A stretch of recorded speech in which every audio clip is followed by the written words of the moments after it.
Onofre era um velho coveiro que trabalhou durante toda a sua vida em um pequeno cemitério. A sua casa ficava bem no centro dele. Como ele convivia com os mortos diariamente, nunca teve medo de assombrações, sequer acreditava em fantasmas. Porém, uma noite ele estava caminhando pelo cemitério como de costume, pois muitos jovens costumavam se reunir lá durante a noite, bebiam e faziam a maior bagunça.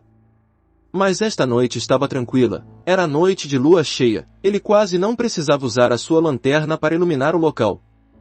Após caminhar por todo o cemitério, ele voltou para sua casa. Onofre sempre foi um homem solitário e morava sozinho, deitou em sua cama. Pouco tempo depois ouviu alguém bater em sua porta. Quando ele abriu, para o seu espanto não havia ninguém. Neste momento ele achou que poderia ser alguma brincadeira de um dos jovens que frequentava o cemitério e não deu muita importância. Fechou a porta e foi para o seu quarto. Quando olhou pela janela ele pode ver um velho senhor sentado em uma das sepulturas. Rapidamente, ele correu em direção a ele, mas de fora da casa ele não podia mais ver ninguém. Ao aproximar-se do túmulo verificou que havia foto de um homem velho, parecia ser o mesmo que havia visto pela janela. Então ele pensou que poderia ser a sua imaginação e quando virou de costas para o túmulo para voltar para casa ele deu de frente com o velho homem. O mesmo da foto, ele ficou amedrontado e começou a rezar e pedir para que o homem fosse embora. Mas o velho senhor insistia em bloquear a sua passagem e lhe disse que aqueles garotos haviam feito algo terrível em sua sepultura, disse que não tinham respeitado seu descanso e que todos morreriam um por um, pois o que eles tinham feito era imperdoável. Após dizer tudo isso ele simplesmente desapareceu. Onofre correu até a sua casa e trancou a porta, não conseguiu dormir durante toda a noite. No dia seguinte um carro funerário entrou no cemitério e foi direto até a capela onde eram realizados os funerais. Os funcionários preparavam o velório e quando ele entrou na capela ficou espantado ao ver que o corpo que estava ali era de um dos jovens que frequentava o cemitério. Aos poucos, parentes e amigos do jovem chegavam para o funeral. Os outros dois jovens que costumavam frequentar o cemitério, outro garoto e uma garota, também chegaram pouco tempo depois. Foi então que Onofre se dirigiu até eles e perguntou o que eles haviam feito no túmulo do velho senhor. Os jovens ficaram espantados com a pergunta do coveiro e se recusaram a responder. Onofre insistiu, disse ainda que eles corriam grande perigo e lhes contou o que havia ocorrido no cemitério na noite anterior. Os jovens ficaram atormentados após ouvirem o relato do coveiro e correram para fora do cemitério, não esperaram sequer o enterro do amigo deles. Após o jovem ser enterrado, Onofre voltou para sua casa, tomou banho e ao entrar em seu quarto pôde observar o fantasma do velho sentado em sua sepultura. Ele sorria de uma forma assustadora e sarcástica. Passaram-se alguns dias e nada de estranho aconteceu no cemitério. Porém uma certa manhã, o carro funerário entrou no cemitério. Desta vez quando ele entrou na capela observou que os funcionários da funerária colocaram um caixão lacrado na capela. Após alguns minutos ele pode ver um quadro que foi posto ao lado do caixão. A fotografia era do outro garoto. Ele acompanhou todo o funeral aguardando que a garota aparecesse, porém o corpo foi enterrado e ela não apareceu. No dia seguinte pela manhã a garota bateu em sua porta, ela chorava muito e implorava pela ajuda do coveiro, pois ela sabia que seria a próxima. Onofre falou que só poderia ajudar se ela contasse o que eles haviam feito na sepultura durante aquela noite. Neste momento a garota começou a lhe relatar o que aconteceu, porém implorou para o coveiro não contar nada a ninguém, pois o que eles haviam feito era algo muito terrível.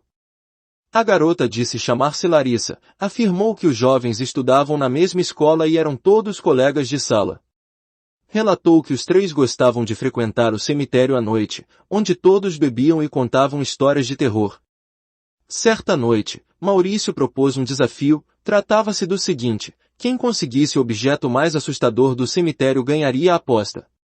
Porém os objetos somente poderiam ser revelados após saírem do cemitério já na casa de um deles.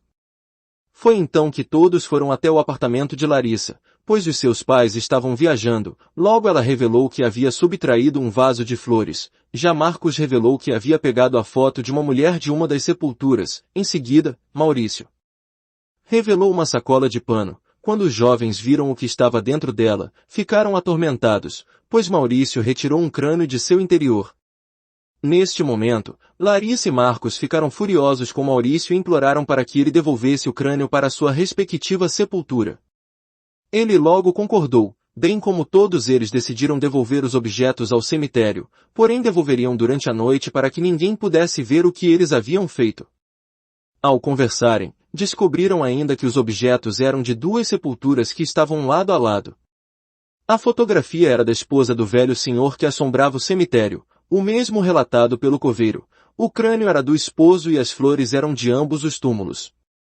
Alguns minutos depois, o telefone do apartamento de Larissa tocou. Ela escutou a voz de uma mulher que perguntou se ela gostava de flores. Em seguida, perguntou se o seu amigo Marcos gostava de fotografias. Logo após o telefone ficou mudo. Os jovens pensaram que aquilo poderia ser algum tipo de brincadeira de alguém que poderia ter visto o que eles fizeram, mas ao mesmo tempo ficaram assustados ao imaginar que poderia ser a mulher da foto que estava sepultada no cemitério. Todos foram para suas casas. No dia seguinte, logo pela manhã, Larissa recebeu uma ligação de Marcos, que lhe contou que Maurício havia sido encontrado enforcado pela sua mãe durante a madrugada em seu quarto. Os dois foram diretamente acompanhar o funeral de seu amigo. Ambos estavam inconformados e se questionavam o porquê Maurício havia tirado a própria vida.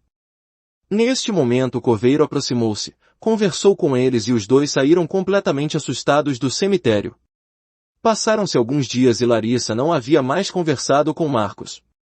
Uma certa madrugada, Larissa ouviu o barulho de sirenes, olhou pela janela e observou diversas ambulâncias e carros de polícia no prédio de Marcos, que era em frente ao seu.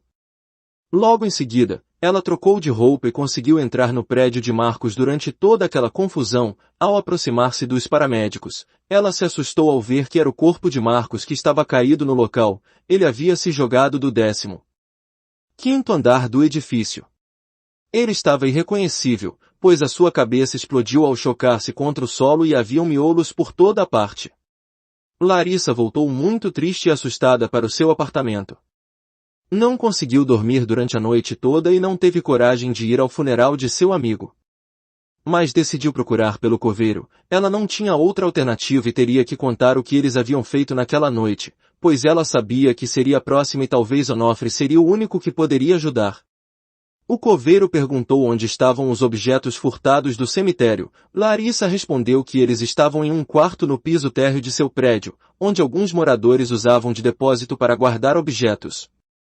Ele disse para que ela os pegasse imediatamente e que retornasse ao cemitério. Larissa correu ao seu prédio, colocou os objetos em uma sacola e retornou ao cemitério. Lá, acompanhada do coveiro, eles caminharam em direção às sepulturas. Lá ele colocou o crânio dentro do caixão do velho homem que estava violado. Em seguida colou a fotografia no túmulo da esposa do velho e colocou o vaso com as flores já secas entre ambas as sepulturas, porém colocou também outro vaso com flores novas entre os túmulos. Neste momento o coveiro acendeu 2 velas e pediu para que Larissa rezasse com ele em pedido de perdão. Ao terminarem a oração, emocionada Larissa pediu perdão em voz alta. Em seguida uma forte brisa passou pelos dois, porém as velas continuaram acesas e Onofre disse que provavelmente eles teriam aceitado o pedido de perdão de Larissa.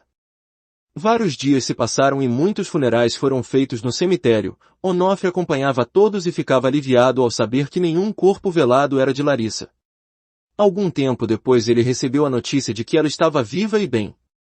Muitos anos se passaram do ocorrido. Larissa continua viva, mas o coveiro não costuma mais fazer as suas rondas noturnas no cemitério, pois sempre que caminhou no local durante a noite e olhou pela janela, ele avistou os 2 jovens mortos que estão condenados a vagar pelo cemitério entre o mundo dos vivos e dos mortos.